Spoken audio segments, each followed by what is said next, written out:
मी अस्मिता. आपल्या सगळ्यांना उपयोगी पडतील अशा वेळ आणि पैसे वाचवणाऱ्या सोबतच आपली प्रोडक्टिव्हिटी वाढवणाऱ्या किचन टिप्स चला बघूया. दरवर्षी उन्हाळ्यामध्ये लिंब महाग होतात, कारण लिंबू सरबत, लिंबाचे इतर पदार्थ आपण करत असतो आणि थोड्या जास्त प्रमाणात घेतली तर स्वस्त मिळतात, म्हणून आपण जास्त प्रमाणात घेतो. पण लिंबू पटकन सुकून जातात किंवा कोरडी होतात, कडक होतात. तर असं होऊ नये म्हणून लिंब बाजारातून आणल्यानंतर आधी स्वच्छ धुवून घ्या. त्यानंतर अशा सुती कॉटनच्या कपड्यामध्ये गुंडाळून ठेवा. हा कपडा एखाद्या स्टीलच्या किंवा प्लास्टिकच्या भांड्यामध्ये ठेवायचा आणि जर तुमच्याकडे माठ असेल तर माठाखाली हे भांडं ठेवून द्या. म्हणजे माठातलं पाझरणारं पाणी या कपड्यावर पडतं. कपडा ओला राहतो आणि आतली लिंबही छान अशी टवटवीत आणि हिरवीगार राहतात. आता माठ नसेल तर दिवसभरातून 1 ते 2 वेळा यावरती असं पाणी शिंपडायचं. म्हणजे कपडा सतत ओला राहिला पाहिजे. कपडा ओला राहिला तर आतली लिंब सुद्धा छान हिरवीगार आणि टवटवीत राहतात. तर या उन्हाळ्यात जास्त प्रमाणात लिंब घेऊन या आणि अशा पद्धतीने स्टोअर करा. आपल्याकडे दूध तापवण्यासाठी असं एखादं सेपरेट पातेलं असतं. दूध संपल्यानंतर हे पातेलं आपण असंच घासायला ठेवून देतो. त्यामुळे याला लागलेली जी साय किंवा मलई असते ती वाया जाते आणि घासायलाही जास्त कष्ट पडतात. तर असं न करता या पातेल्यामध्ये जर आपण कणिक मळली तर साय वाया जात नाही, कुठलंही वेस्टेज होत नाही, कणकेमध्ये मिसळली जाते आणि चपात्याही छान मऊसूत होतात. पातेल्याच्या आतून कोरडी कणिक म्हणजे कोरडं पीठ थोडंसं चोळून घेतलं की साय लगेचच निघून येते. त्यामुळे पातेलंही स्वच्छ होतं. तर इथं एकाच दगडात 2 नाही तर 3 पक्षी मारल्यासारखं होतं. पातेलंही स्वच्छ होतं, साईचं अजिबात वेस्टेज होत नाही, चपात्या छान मऊसूत होतात आणि अजून एखादं सेपरेट भांडं कणिक मळण्यासाठी घेण्यापेक्षा याच पातेल्यात कणिक मळून होते, त्यामुळे भांडीही कमी पडतात. आलं लसूण पेस्ट बनवण्यासाठी आपण बाजारातून जास्त प्रमाणात आलं म्हणजे अद्रक घेऊन येतो. स्वच्छ धुवून साल काढून याचे तुकडे करून मग आपण आलं लसूण पेस्ट बनवतो.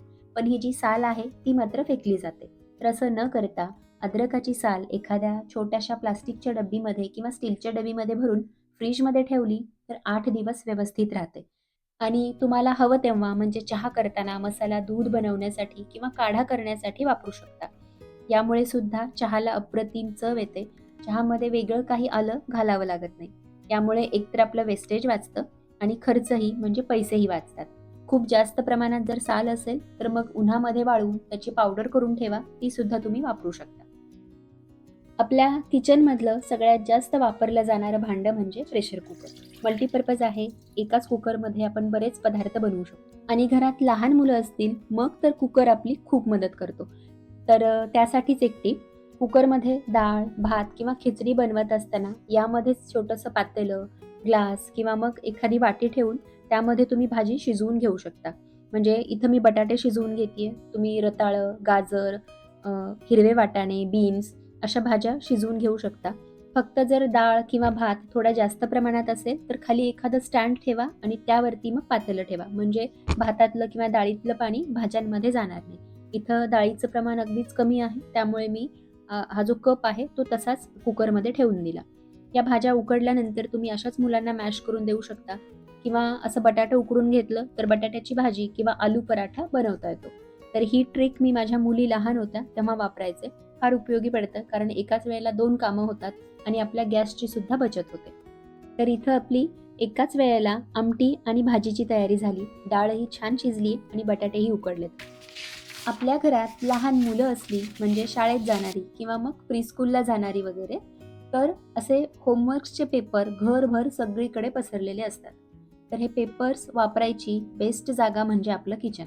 तर सगळ्यात आधी सगळे पेपर व्यवस्थित गोळा करून किचनमध्ये कुठेही जिथून तुम्हाला सहज घेता येतील अशा ठिकाणी ठेवून द्या किंवा मग पेपर क्लिप लावून एखाद्या ठिकाणी असं अडकवून ठेवा.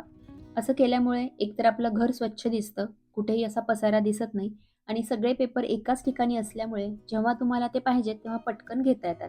म्हणजे मुलांना जर परत कलरिंग, ड्रॉइंग किंवा पेंटिंग करायचं असेल तर हे पेपर्स तुम्ही देऊ शकता, कारण मागची बाजू तशीही ब्लँक असते. त्यामुळे पेपरचा पूर्ण वापर होतो. वेगळा कुठला ब्लँक पेपर त्यांना द्यायची गरज नाही. हाच पेपर तुम्ही रियूज करू शकता. किंवा मग आपल्या किचनमध्ये भाज्या निवडण्यासाठी किंवा अशा पद्धतीने भाज्यांचा साल काढण्यासाठी वगैरे तुम्ही हा पेपर वापरू शकता. त्यामुळे एकतर भांडी कमी पडतात, कटिंग बोर्ड किंवा कुठलंही भांडं घ्यायची गरज नाही. डायरेक्ट पेपरवरती साल काढून तुम्ही हा पेपर फेकून देऊ शकता. त्यामुळे किचन कट्टा, कटिंग बोर्ड स्वच्छ राहतं, भांडीही कमी पडतात आणि या पेपरचाही पूर्णपणे वापर होतो. आता हा प्रॉब्लेम तर आपल्यापैकी जवळपास सगळ्यांना येतो.